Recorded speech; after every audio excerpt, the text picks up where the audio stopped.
गली गली और घर घर जाकर दिया कुमारी वोट मांग रही हैं।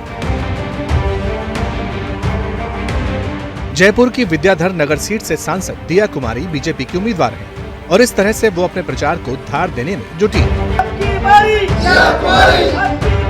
छोटी छोटी सभाओं के जरिए क्षेत्र में वोटरों तक दिया अपनी बात पहुंचाती हैं। इसी प्रचार के दौरान एबीपी न्यूज के रिपोर्टर नीरज पांडे की उनसे मुलाकात हुई और फिर चुनाव की रणनीति पर बातचीत। कार्यकर्ता ही हमारी मजबूती है, हमारी रीढ़ की हड्डी है और इसमें भी कार्यकर्ता इतने मजबूत है। विद्याधर नगर में हमारी पूरी संगठन की टीम, हमारे पार्षद, सब लोग इतना अच्छा काम 5 साल से कर रहे हैं और लगातार करते आए हैं, इसलिए मुझे ज्यादा मेहनत करने की जरूरत भी नहीं पड़ेगी। बीजेपी की सांसद दिया कुमारी को जिस विद्याधर नगर सीट से उतारा गया है वो सीट बीजेपी की सिटिंग सीट है। यहाँ के मौजूदा विधायक की सीट बदली गई है। 2018 के चुनाव में बीजेपी को यहाँ 95,599 वोट मिले थे, जबकि कांग्रेस उम्मीदवार को 64,367 वोट। मतलब जीत का अंतर बहुत बड़ा था और यही वजह है कि बीजेपी के लिए ये सेफ सीटों में से एक है। दिया कुमारी को सीएम का फेस भी माना जा रहा है, हालांकि इस पर वो पत्ते नहीं खोलना चाहती।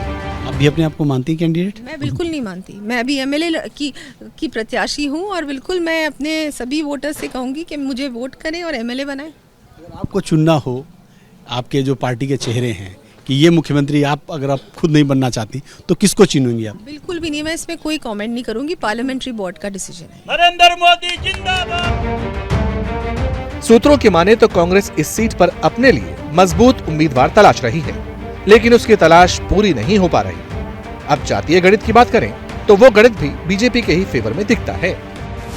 विद्याधर नगर सीट पर सबसे ज्यादा 75,000 राजपूत वोटर्स हैं, 70,000 ब्राह्मण हैं और 50,000 वोटर वैश्य समाज के हैं और इसी कास्ट कॉम्बिनेशन के दम पर शहर की ये सीट बीजेपी जीतती आई है। आपको फिर याद दिलाएं, राजस्थान में 25 नवंबर को वोटिंग है और एबीपी न्यूज पर सबसे तेज नतीजे 3 दिसंबर को आएंगे।